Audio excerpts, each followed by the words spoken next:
Et c'est Trafalgar Sensei. Alors aujourd'hui, nous allons travailler sur les suites arithmético-géométriques. Je ne sais pas qui a inventé ce mot, les toujours est-il.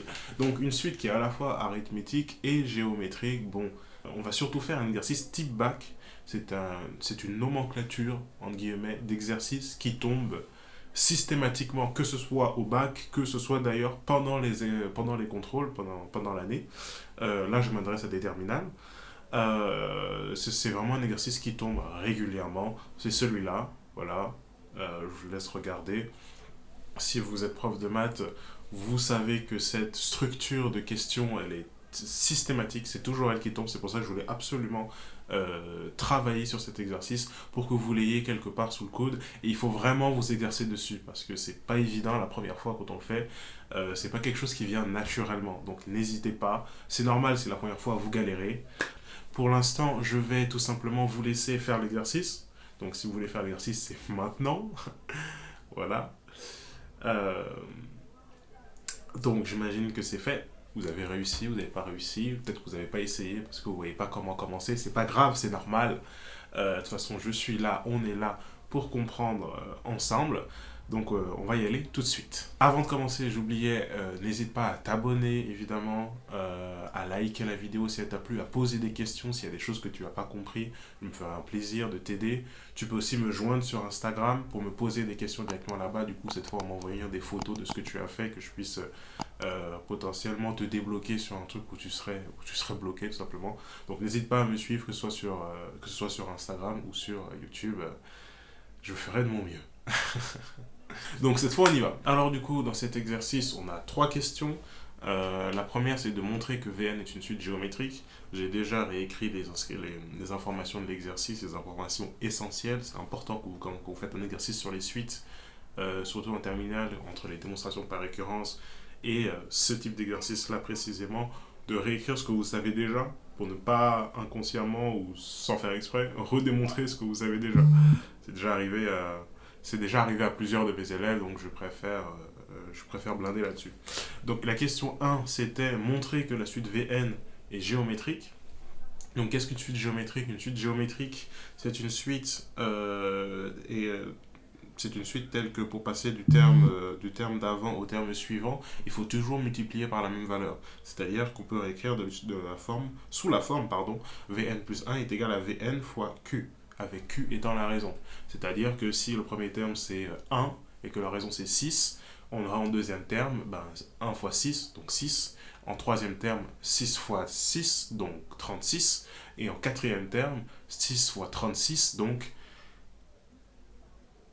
204 environ. J'ai fait vite. Donc, mais vous voyez un petit peu la logique. Je suis en train de finir le calcul dans ma tête, donc ça fait 216. Toujours est-il, ça vous montre en plus que les vidéos ne sont pas préméditées. J'y vais vraiment au naturel. C'est pour vraiment essayer de garder cette ambiance de cours particulier. Hein. D'ailleurs, si vous voulez des cours particuliers, il y a mon lien dans la description sur Superprof. Voilà, pour ceux que ça intéresserait. Pour ceux que ça intéresserait en région parisienne, je ne vais pas prendre l'avion pour venir vous voir, encore moins le train. Toujours est-il. Donc Vn plus 1 est égal à Vn fois Q ou Vn du coup est égal à, deuxième option, Vn est égal à Vp, facteur de Q puissance n moins P. Avec P l'indice du premier terme, c'est-à-dire que si la suite commence à 0, le premier terme c'est 0. Et si la suite commence au troisième terme, le premier terme c'est V3. Auquel cas, là, P vaudra 3. Et dans le premier cas, P aurait valu 0.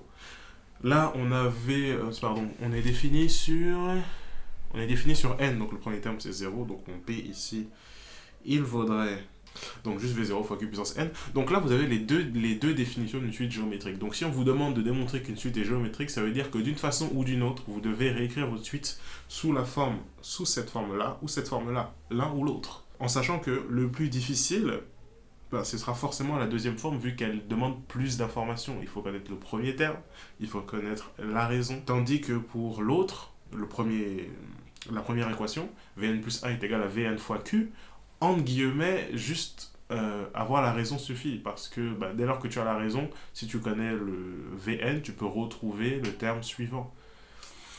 Elle demande beaucoup plus d'informations. Généralement, la première est plus facile à obtenir. Dans ce type d'exercice-là, le plus simple, c'est de taper la première équation, c'est de chercher la première équation. De toute façon, vous allez voir, c'est toujours le même type d'exercice. On le refera une autre fois dans une autre vidéo. Du coup, là où je ferai moins l'explication. Mais là, je mets vraiment les prémices, les petites gouttes à gouttes pour vous permettre de suivre à ceux qui auraient du mal à suivre. Si vous êtes... Non, il y en a parmi vous qui sûrement s'en sortent déjà et du coup n'ont pas besoin de tout ce que je rajoute, tout le pavé que je rajoute, mais déjà c'est pour que ce soit un peu plus naturel, humain et pas juste quelqu'un qui tape, qui écrit pardon, à l'infini devant une caméra. Mais c'est vraiment aussi pour que derrière vous vous donnez des clés de compréhension, vous rajoutez une notion de comment il faut réfléchir lorsque vous arrivez devant un problème. Bon, bref, toujours est-il. Donc là, on veut démontrer que la suite, elle est géométrique. On a vu que géométrique, c'est la forme Vn plus 1 est égal à Vn fois Q. Il y a aussi la deuxième forme, mais on va privilégier la première parce qu'elle demande moins d'informations. Donc, est-ce que la suite Vn est géométrique? Vn plus 1, on veut écrire... Pardon. Donc nous, on cherche Vn plus 1 est égal à Vn fois un certain Q qu'on ne connaît pas encore. Donc, qu'est-ce qu'on va faire? On va commencer tout simplement par écrire Vn plus 1. On sait que Vn est égal à U de n moins 20. Vous allez me dire quel est le rapport? Le rapport, c'est tout simplement que, normalement, vous l'avez vu en première, on peut passer du rang n au rang n plus 1 uniquement en interchangeant les indices lorsqu'on a une équation de suite. Donc, Vn qui est égal à un moins 20, ça équivaut en fait à... ça équivaut aussi, pardon, à ce que Vn plus 1 est égal à Un plus 1 moins 20. Et c'est pas de la magie, c'est vraiment là, partout où il y avait écrit n, je remplace strictement par n plus 1. Donc voilà. Donc ensuite, Vn plus 1 est égal à Vn plus 1 moins 20. Donc Un plus 1, il se trouve qu'on le connaît, c'est pour ça qu'on l'a noté précédemment. Donc Vn plus 1 ici qui est égal à 0,6 Un plus 8, le tout moins 20, voilà. Et là, on arrive un peu sur la partie technique, comment dire, ouais, je le vois d'ici en fait, je le vois d'ici. Effectivement, bon, j'imagine que vous avez entendu l'église à côté, le Saint-Esprit est peut-être avec nous ce soir. Donc, et du coup, on a Vn plus 1 qui est égal à 0,6 Un plus 8 moins 20, ce qui équivaut, on fait l'addition tout de suite, ce qui équivaut à 0,6 Un moins 12. Et là, vous le voyez ou vous le voyez pas, et là, vous le voyez ou vous le voyez pas, c'est pas grave, c'est là qu'est le nœud du problème. Euh, Soit vous le voyez tout de suite et tant mieux, soit vous avez déjà fait l'exercice avant et du coup vous êtes capable de le voir maintenant. Mais dans tous les cas, maintenant que vous le ferez avec moi, vous aurez ce réflexe la prochaine fois que vous tomberez sur ce genre d'exercice. Il se trouve que moins 12, vérifiez à la calculatrice, je suis sûr et certain à 98%, j'ai pas vérifié là tout de suite, mais 12 fois 20 fois 0,6 font 12. J'en suis sûr et certain, est égal donc je peux écrire ça comme 0,6 Un moins 20 fois 0,6, ce qui est égal du coup à 0,6 en factorise, facteur de U de n moins 20. Oui. Sauf qu'il se trouve que U de n moins 20, on l'a vu précédemment, c'est écrit dans l'énoncé, U de n moins 20 est égal à Vn tout simplement. Donc ça fait Vn plus 1. Ça fait Vn plus 1 qui est égal à 0,6 Vn. Et donc là, on vient bien de montrer que Vn plus 1 est égal... Pardon, on vient bien de montrer que le terme suivant est égal au terme précédent multiplié toujours par le même chiffre. Donc la suite est bien géométrique. Donc, Vn est bien géométrique de raison 0,6 de raison 0,6 et de premier terme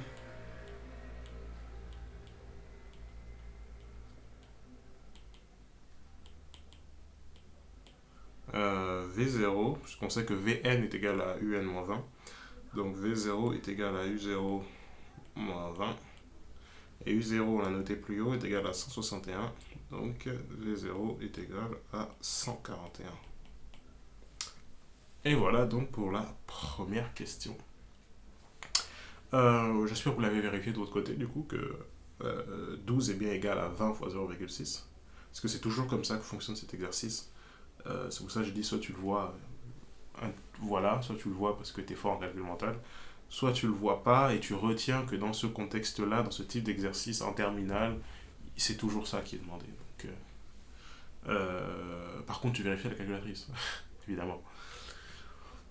Donc, ensuite, question 2.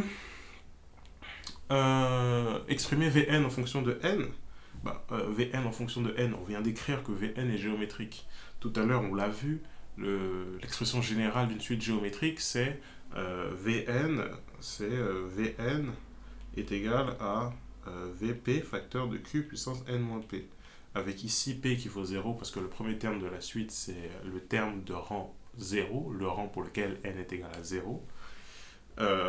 Donc, ce qui équivaut du coup à ce que Vn est égal à V0 facteur de q puissance n, ce qui équivaut, vu qu'on connaît q et qu'on connaît V0, ce qui équivaut du coup à ce que Vn est égal à 141 facteur de 0,6 à la puissance n.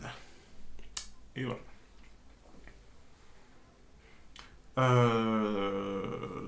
Question 3, déterminer la limite de la suite Vn. Avant ça, juste rapidement comme ça, question surprise, lol. Quel est le sens de variation de la suite Vn? T'as 3 secondes pour répondre. C'est bon? T'as trouvé? Oui, elle est décroissante, c'était ça que tu avais dit. La suite, elle est décroissante parce que sa raison est vaut 0,6. Et la raison d'une suite, lorsqu'elle est inférieure, lorsque la valeur absolue de la raison d'une suite est inférieure à 1, et bien tout simplement, elle est décroissante. C'est à savoir si c'est dans le cours. Non, il faut vraiment que vous le sachiez, ça. C'est des petits trucs comme ça. Il faut que vous ayez des petits repères. Parce que bon, là, c'est pas posé dans la question, mais vous pourriez très bien l'avoir. Donc, question 3, déterminer la limite de la suite Vn et en déduire celle de U de n. Donc, on veut déduire la limite de U de n. U de n qui vaut, je n'ai pas U de n. J'ai Un plus 1, mais je n'ai pas U de n.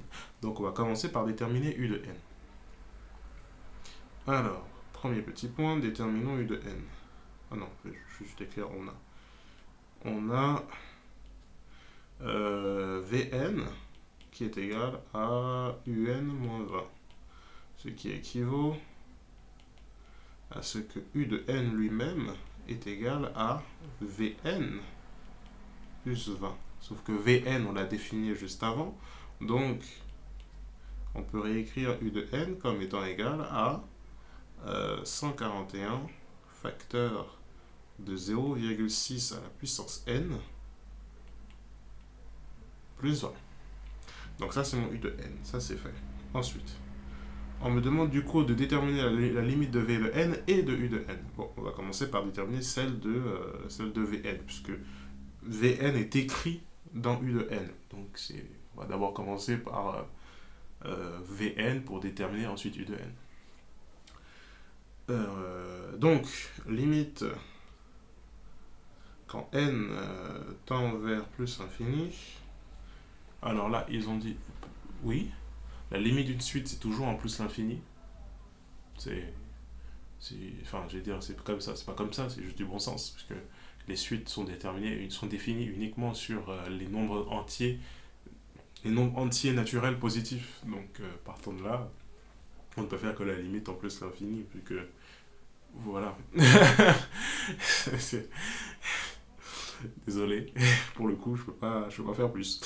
Donc la limite de V de n est égale à...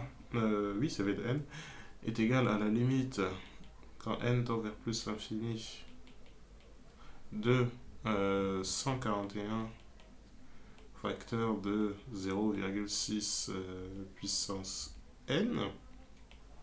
Et là, Bon, vous le savez ou vous le savez, enfin oui, il faut que vous le sachiez, la limite d'un nombre en puissance, euh, j'ai, enfin, oui, la limite d'un nombre en puissance positif, c'est plus l'infini.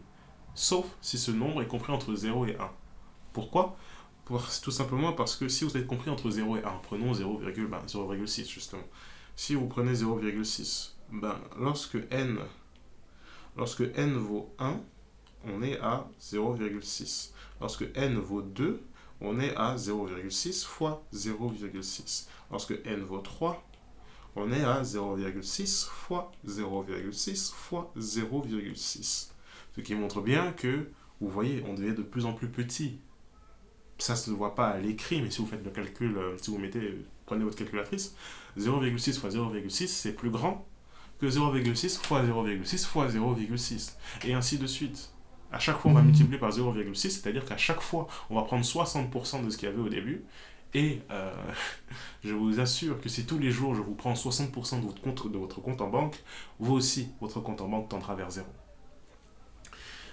Donc, tout ça pour vous expliquer, je pourrais juste vous le dire, mais je vais essayer de vous l'expliquer pour que vous le sentiez vous aussi. Tout ça pour dire, donc, que la limite de 0,6 puissance n, lorsque n tend vers plus l'infini, c'est 0. Et donc, on a 141 fois 0, ce qui fait 0. Donc, la limite de Vn, c'est bien 0, oui, c'est ça. On en déduit donc la limite de u de n, limite quand n tend vers plus l'infini de... Mince, c'est un v. J'ai du mal à différencier mes v, mais mes u, je vous assure que j'essaie d'y faire attention, parce que moi aussi ça m'énervait quand le prof écrivait que j'arrivais pas à différencier les v et les u. Toujours est-il. La limite de u de n donc est égale à... vu que u de n est égal à... enfin, je vais juste l'écrire, hein, voilà, vous comprendrez. Limite de n tend vers plus l'infini de Vn plus 20, hop, et la limite de Vn c'est 0, donc ça fait 0 plus 20, ce qui est égal à 20. C'est bon pour vous? J'espère que vous, pour ceux qui ont pu le faire, ceux qui ont réussi à y arriver, c'est pas grave si vous n'êtes pas y arrivé, si vous n'y êtes pas arrivé du premier coup. Mais l'important, c'est est-ce que vous avez compris mes explications? Est-ce que vous avez pu suivre tout ce que je vous ai dit? C'est vraiment ça le plus important. Si vous avez réussi à suivre tout ce que j'ai dit, si vous avez compris tout ce que je vous ai dit, c'est parfait. Juste refaites l'exercice. Le sujet est toujours là. Et normalement, au montage, j'ai dû l'afficher. Le sujet est toujours là. Refaites l'exercice si vous le souhaitez. Ça ne peut que vous faire du bien. C'est important de pratiquer, pratiquer, pratiquer. Et quand j'ai pratiqué, j'ai pas dit passez votre journée dessus. Vous avez une jeunesse à mener. Vous avez une jeunesse à mener. Comme dirait l'autre, il faut que jeunesse se fasse. Mais justement, il faut qu'elle se fasse consciencieusement. C'est-à-dire que arrangez-vous pour refaire des petits exos, que ce soit en maths, en physique, en SVT, en histoire géo, en français, en anglais, en espagnol, une fois de temps en temps, 2 fois de temps en temps, et gardez le reste de la journée pour vous. Prenez 1 heure dans la journée, 2 heures dans chaque journée pour faire ça. Bon, 2 heures, c'est peut-être un peu chaud à demander à un lycéen. 1 heure. Voilà. Prenez le temps de faire ça. Là, pour l'instant, j'ai beaucoup orienté cet exercice et l'exercice précédent sur les dérivés, sur les terminales, mais en soi, à terme, mes vidéos seront à regarder pour tout niveau, hein, parce qu'à un moment, ceux qui sont en études supérieures, j'ai remarqué que souvent, ils ont des lacunes qui datent du lycée, et parfois, ça leur ferait du bien de revenir regarder ces vidéos, sauf que si elles sont trop catégorisées lycée, ça peut blesser, en guillemets, leur ego d'étudiant. Donc, je vais essayer de pas trop découper en niveau et juste faire les exos petit à petit en expliquant le plus possible pour que ce soit ouvert au plus grand nombre sans blesser l'ego du moins de monde possible. Toujours est-il, cette vidéo a été suffisamment longue que nous avons fait un exercice aujourd'hui, parce que bon, visiblement je prends une plombe pour faire chaque exercice, donc on va découper les vidéos en exercices plus courts.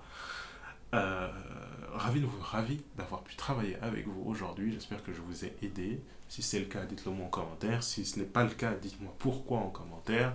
Si vous avez des questions, dites-les, faites-les en commentaire. Si vous avez fait quelque chose et vous sentez que c'est un peu flou, obscur, eh bien venez me le dire. Enfin, envoyez-moi une photo sur Instagram. je regarderai et j'essayerai de répondre au plus de monde possible. Évidemment, écrivez, ayez une écriture potable que je puisse lire et des photos lisibles, hein, pas floues, parce que